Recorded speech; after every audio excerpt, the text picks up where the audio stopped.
Soren is getting engaged. In the private room, his friend asked him, "What about Joey?" Soren said with conviction, "She won't leave me." "Keep her on the side? Will Joey agree to that?" Soren casually picked up an orange from the plate and added, "I'll compensate her. She's sensible and won't make things difficult for me." Later, I truly became, as he said, neither noisy nor troublesome. I continued to play the role of someone sweet and obedient in front of him. Until the day before his engagement, I sold the house he gave me, took the money, and ran away. In this world, who is truly indispensable to whom? She's sensible, she won't make things difficult for me. As these words left his lips, I suddenly felt that the usually radiant and noble Soren began to reek, as if decaying. I remember his mother fell ill because of the women his father kept outside. And now, is he destined to follow in his father's footsteps? The conversation in the private room continued. "Soren, you've been with Joey for 5 years now, right? Honestly, aren't you getting tired of it? In these 5 years, my dad has already replaced my stepmom 3 times. And you've always had only her by your side." Soren swirled his glass and said with a smile, "Joey is beautiful, capable, and has been with me since graduation. Plus, she genuinely likes me. I don't want to just end things with her like that." After hearing this, his friend said teasingly, "Gotta say, Soren is really devoted. If I were Joey, I wouldn't want to leave you either." Soren cursed, "Get lost." Everyone continued drinking merrily, chatting and joking, then shifting to other topics. Marriage is truly terrible, being constantly controlled. See, Victor couldn't come out again today. I stood outside the private room, listening expressionlessly to all of this. The freshly printed contract in my hand creaked under my tight grip. A tear slid from my eye and landed on my hand, cold as ice. Silently, I reminded myself in my heart. "Joey, wake up. There was never any possibility between you two. You were just using him. Don't get emotional." After calming my emotions, I pushed the door open and walked into the private room. Someone jokingly called me sister-in-law, only to be glared into silence by Soren. Soren had never once said I was his girlfriend. In the eyes of outsiders, I was at best considered his competent secretary. Only his close friends knew the true nature of our relationship. Pretending not to have heard, I obediently walked to Soren's side and handed him the contract in my hand.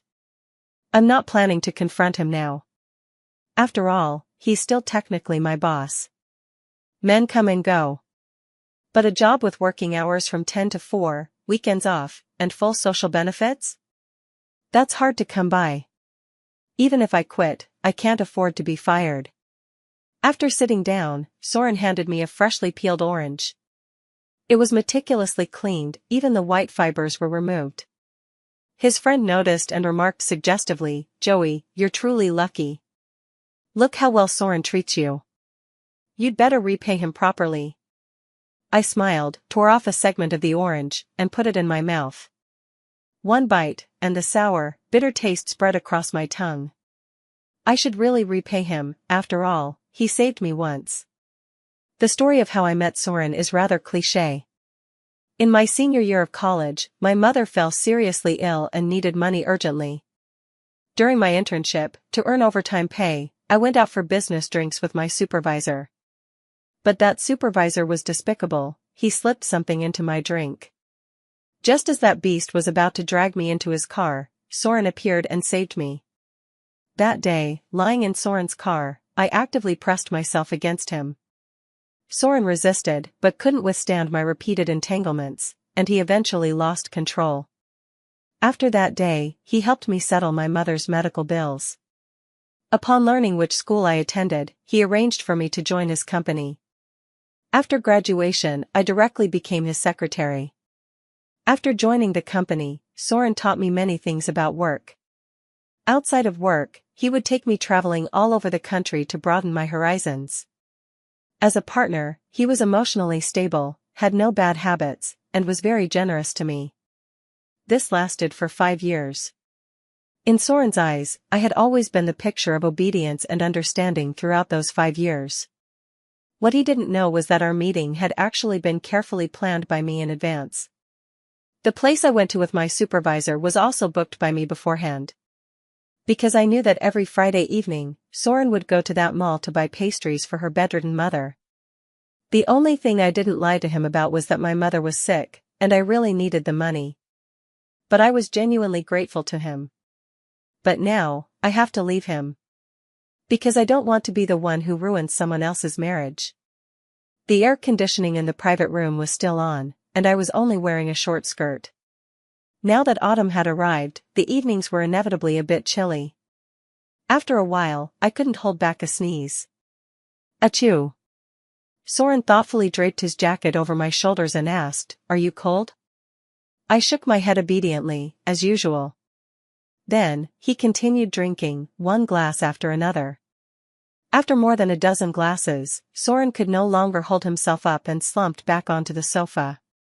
I helped Soren leave the private room early. He had drunk a bit too much and was staggering as he walked. Going upstairs, I had to support him into the elevator. Finally, it took a great deal of effort to move him onto the bed. Exhausted, I lay down beside him. Soren doesn't drink often, but he handles alcohol well. When he gets drunk, he just lies down and sleeps. I turned over and stared at Soren, who was breathing steadily beside me, completely mesmerized. Soren is exceptionally handsome. His face seems as if it was meticulously carved, without a single unnecessary line or excess flesh. The thought that I'd never see this face again filled me with some reluctance. I reached out and gently touched his face. As my fingers traced the bridge of his tall, straight nose, they lingered a little longer than they should have. 5 years, to say I never developed feelings would be a lie. A tear slipped unexpectedly from my eye as Soren's unwavering certainty in the private room suddenly flashed through my mind. She can't live without me.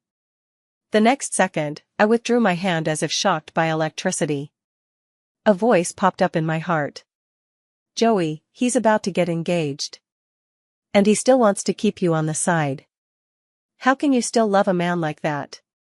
After coming to my senses, I was completely sober. Yes, no matter how despicable I might be, I shouldn't continue to like someone else's fiancé. That's the bottom line. Once I sorted out my thoughts, I stood up and left, closing the bedroom door behind me. I planned to make things clear to him when he woke up in the morning. I had nightmares all night. When I woke up on the couch, the sky was still dim and gray. Beside the couch, Soren's phone rang from inside his coat. I sat up and reached inside the pocket to pull it out. When I saw my fiancé on the screen, a wave of guilt surged through me again. I had to break things off with Soren as soon as possible. I couldn't delay any longer. I picked up the phone and walked into the bedroom. Soren was still asleep.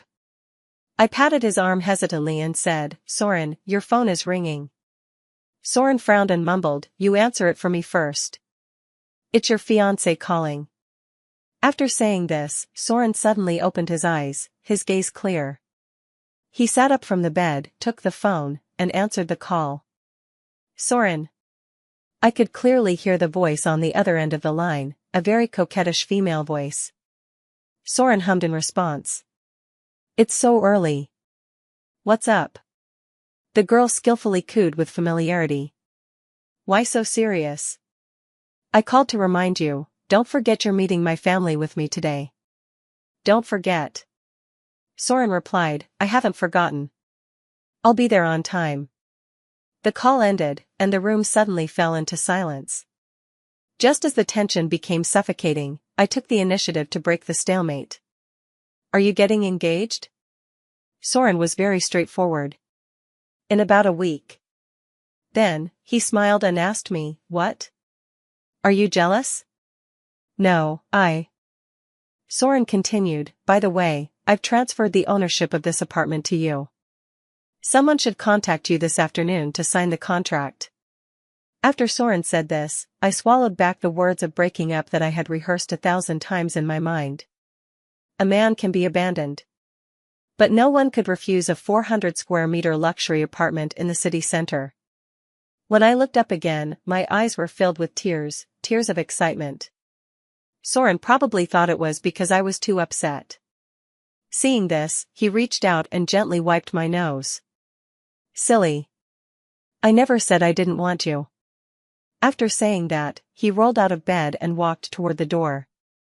I'll probably be busy with the engagement preparations recently and may not have time for you. I'll come back to accompany you once things settle down. As he spoke, he walked to the door. Before leaving, he hugged me and planted a deep kiss on my forehead. Wait for me to come back. I nodded obediently. But the moment the door closed, I wiped my forehead with the back of my hand, tears streaming down. Joey, leave as soon as the house is secured. You've earned this after these 5 years. While waiting for the house to be finalized, I wasn't idle either.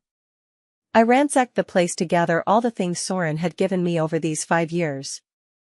Bags, shoes, and whatnot. I packed up 2 whole large suitcases. I sold them at a low price to a shop specializing in second-hand luxury goods. By the time I finished, it was already afternoon. While eating out, I received a text message on my phone. Hello, Miss Joey, would you have time to come pick up the property transfer contract now? After signing, I headed straight into a real estate agency and entrusted them with selling the house. I only had 2 requirements, full payment, and a quick sale. When I stepped out of the real estate agency, I didn't expect to run into Soren's friend, Jason, face to face. It was too late to avoid him. He spotted me immediately and greeted me. Joey, what are you doing here? I stammered, helping the company with some errands here. After speaking, I instantly regretted it. I'd forgotten, his family owns a real estate company. This agency seemed to be one of their businesses too. His eyes gleamed with mischief. I heard Soren just gave you an apartment. You wouldn't be selling it here and planning to run away, would you? I knew I couldn't hide it from him, so I simply admitted it. At worst, I'd just forfeit this apartment. Right. I'm leaving Soren. If you want to tattle on me, call him right now. His expression shifted, his mouth opening and closing before he finally managed to speak after a long pause. Are you really sure about this? I nodded in confusion. I've made up my mind. Soren, he actually had no choice. He was pretty serious about you. Before you, he'd never been with any other woman. Don't you want to properly? Jason tried to persuade me further, but I cut him off. I could stay with him without any name or status, but I can't cross my own moral boundaries. I don't want to be the other woman. My voice was firm. Jason finally sighed. I won't tell Soren about meeting you today. But you know how he is. If he finds out you've left, he'll definitely come looking for you. You'd better watch out. After saying these words, he left. 3 days later, the house was sold. Because I insisted on a quick sale, the agent lowered the price by 20% below market value. The buyer was very prompt, the deal was settled by noon. By afternoon, my account had received a transfer of 18 million. I also formally submitted my resignation to the company. To my surprise, Soren agreed to it without any hesitation. He texted me, "Why did you suddenly resign? Are you unhappy?" As I was thinking about how to explain, he sent 2 more messages. Never mind, if you don't want to work, then don't. After the engagement banquet, I'll take you to the seaside to relax. I replied with a sure. At the same time, I booked a flight back to my hometown for the next morning. As I boarded the plane, I received a message from Soren. It was a picture of a diamond ring. He must have been accompanying his fiancée to look at diamond rings. Counting the days, their engagement party was just 2 days away. It's beautiful, I casually replied. He asked, "Do you like it? Should I buy one for you too?" No need, I probably won't use it. It's fine, just wearing it for fun anyway. Soren truly seemed to have become someone I no longer recognized.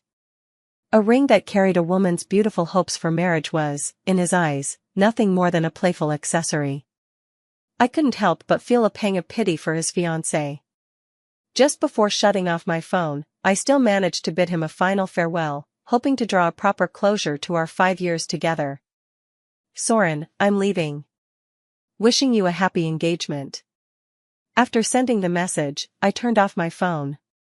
As the plane continued to climb, the engine roared loudly. In my heart, I also said goodbye to this city where I had lived for 5 years.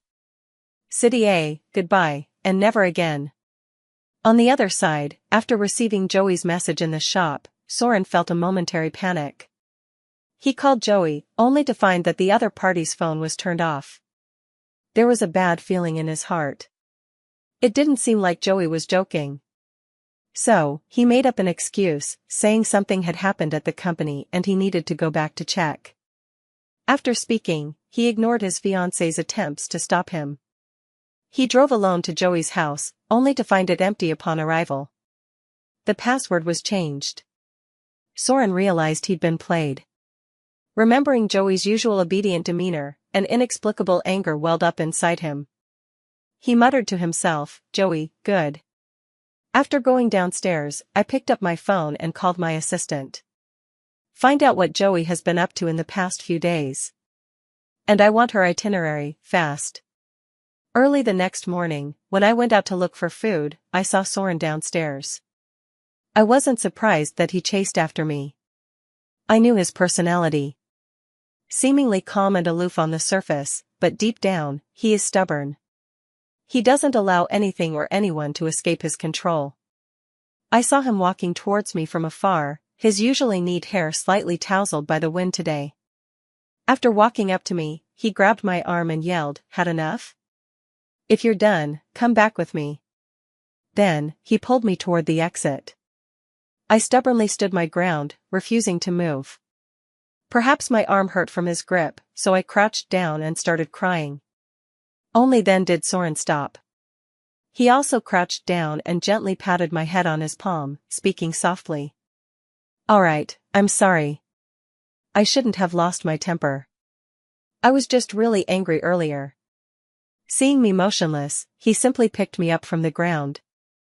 I struggled, saying, "I won't go back to a city." He let out a wry smile. "All right, no a city. Home, back to your home, okay? I've never been to your place before. Let's go up, all right?" Without waiting for my consent, he carried me upstairs. My home was on the 5th floor with no elevator. Without a word, he walked step by step, continuously talking to me. "Are you homesick? It's my fault.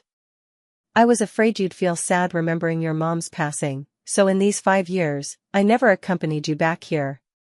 If you're homesick, you can stay at home a bit longer. It's the same if you return to City A after the new year." I protested in his arms, "I won't go back. I'll never go back in my entire life." He sighed, his tone indulgent, "Still angry? So eager to marry me? Who would want to marry you?" I struggled in his arms once again. This time, I broke free easily. "Soren, considering you were once my boss, you're welcome as a guest. But as for anything else, don't bring it up again." The 5th floor was reached quickly. After opening the door, he followed me inside. I went into the kitchen to pour him a glass of water. When I came out, Soren suddenly grabbed me in a hug. "Joey, I haven't seen you these past few days. I really missed you. Let me give you a proper hug, okay?" I used all my strength to push Soren away. After being pushed back, Soren stared at me in stunned disbelief. Ding-ling-ling, coincidentally, his phone rang. He furrowed his brows and answered it. On the other end was that familiar female voice, his fiancée. "Soren, don't forget, we're going for the food tasting today." All right, I'll be back in the afternoon." Soren hung up the phone, looked at me, and continued, "Joey, I really do like you. Please don't leave me, okay?"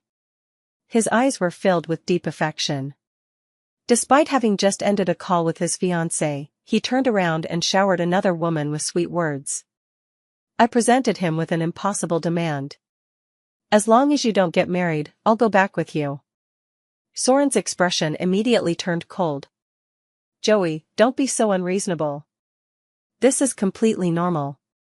No matter who I marry, it won't affect what we have. You know I love you, isn't that enough? Do I really have to marry you to prove my love? Soren, I don't care if you can marry me or not. I never believed in marriage anyway. But I don't want to be the woman you keep on the side. Soren paused. The engagement was arranged by my mother. He seemed to be explaining, you know how my mother's health is right now, I can't bear to upset her. But I promise you, in a few years, I'll get a divorce and marry you. I won't make you wait too long. He opened his arms to me, as if waiting for my surrender. I stared back stubbornly, unmoving. After a long moment, Soren's face darkened again. He stormed out, leaving behind a single sentence. Even if you don't come back with me today, I have plenty of ways to make you return to me obediently. Joey, we'll see. 1 month after Soren left, I sent out resumes to many companies, wanting to start a new life. But every single resume I submitted was rejected without exception. Unsurprisingly, it was Soren's doing. He was forcing me to compromise. I quickly came to terms with it. My savings were enough for me to live carefreely for the rest of my life. Not working wasn't a big deal. Later, sudden news spread in the neighborhood group chat, our community might be undergoing demolition. The day the property management came to my door with the consent form to sign, I received a text from Soren. If you agree to come back, I'll stop them immediately. It suddenly occurred to me, I might have mentioned to Soren before how important my childhood home was to me. Earlier, after my mother passed away, Soren asked me to sell the old house back home. He wanted to buy me a new one in City A. But I refused. I said that house held happy childhood memories for me. At the time, I just didn't want to completely become a daughter vine. To not forget my own identity. But actually, even this was a lie I told him. I smiled and eagerly signed the papers. Soren didn't know I actually hated that house. Those wonderful childhood memories were made up too. It's good that it's being demolished now. After that day, I moved into a rental unit costing $800 a month. The room was tiny but fully functional, I could stay there alone all day without feeling afraid. However, when people have money in their pockets and too much free time, they often feel tempted to do something bad. So, after binge-watching countless soap operas one evening, I went to a bar and ordered a male model. The moment I paid, I regretted it. As the male model danced in front of me, Soren's face kept flashing in my mind. As I tried desperately to shake Soren's face from my mind, I looked up and saw the male model standing before me. The stark contrast left me feeling somewhat disheartened. After downing 2 drinks, I left the bar with a bitter taste in my mouth. A chilling breeze snapped me out of my drunken haze. Only a few steps later, hunger pangs hit me, so I ducked into a noodle shop. I never expected to run into my old classmate, Lucas, here. He was our high school class president, and the only person who stood by me when everyone else had shunned me. He recognized me first and greeted me, Joey. I paused for a moment, then walked toward him with a smile, greeting him openly. Lucas, what a coincidence. After I spoke, his gaze toward me shifted slightly. Joey, you. He hesitated for a long time before saying, you've changed. I looked down at myself. It does seem different now. Back in school, I used to always lower my head and didn't dare to speak loudly. But now, meeting Lucas's gaze, I smiled and said, it's been 9 years since we last saw each other. Isn't it only normal that we've changed? Lucas nodded, somewhat sentimentally remarking, seeing you like this now is really great. He spoke with genuine sincerity, not a hint of awkwardness. No one would ever guess that I had once rejected his advances. I suddenly felt a bit ashamed. Back then, I had taken advantage of his feelings just to make my life at school easier. Now, I wanted to apologize to him. I began, but my words were cut off as Lucas abruptly stood up. He waved toward the entrance. Chloe, over here. I turned around and saw a girl in a pink down jacket walking in. After she took her seat, Lucas eagerly introduced her to me. Chloe, my girlfriend. I stood up and extended my hand to his girlfriend. Hello, I'm your boyfriend's high school classmate, Joey. The atmosphere was stiff, and sitting across from the young couple felt somewhat awkward. After the noodles arrived, I took a couple of bites before asking the waiter to pack them up. Before leaving, they kept trying to persuade me to stay. I couldn't refuse, so I added Chloe's contact details, just saying we could meet up again some other time. Walking out of the noodle shop, I couldn't help but sigh. I must have been watching too many romance dramas lately. How else could such an unrealistic thought have crossed my mind? Before Chloe arrived, I had wanted to apologize to him for what happened back then. Good thing I didn't say it just now. Otherwise, it would have been seriously embarrassing. When I looked up again, I saw a girl in a red mini dress standing not far away. On a street where everyone was wearing dark gray trench coats, it was quite striking. I had a feeling she was here for me. Because ever since I stepped out, her gaze had been fixed on me. Turns out, I wasn't wrong. Sure enough, just a few steps after I started walking, she caught up to me. I'm Sharon, Soren's fiancée. Care to talk? I glanced at her arms, red from the cold, and brought her home. Once inside, she looked around before her face twisted with distaste. Didn't Soren rent you a decent place? I abandoned my intention to offer her water. Soren and I are already finished. I neither humble myself nor show arrogance, I said calmly. She curled the corner of her lips. Do you really think I'd believe that? After she finished speaking, she reached out, lifted my chin with her fingertips, her gaze filled with disdain. I really thought you must be some stunning beauty to have Soren pining over you all this time. Turns out, you're nothing special. After she finished speaking, she casually walked over to the sofa and sat down. I patiently repeated myself once more. Believe it or not, the fact is I've broken up with Soren. Rest assured, I won't interfere with your marriage. Upon hearing my words, she scoffed slightly and retorted, Don't tell me you think I'm here to ask you to leave Soren?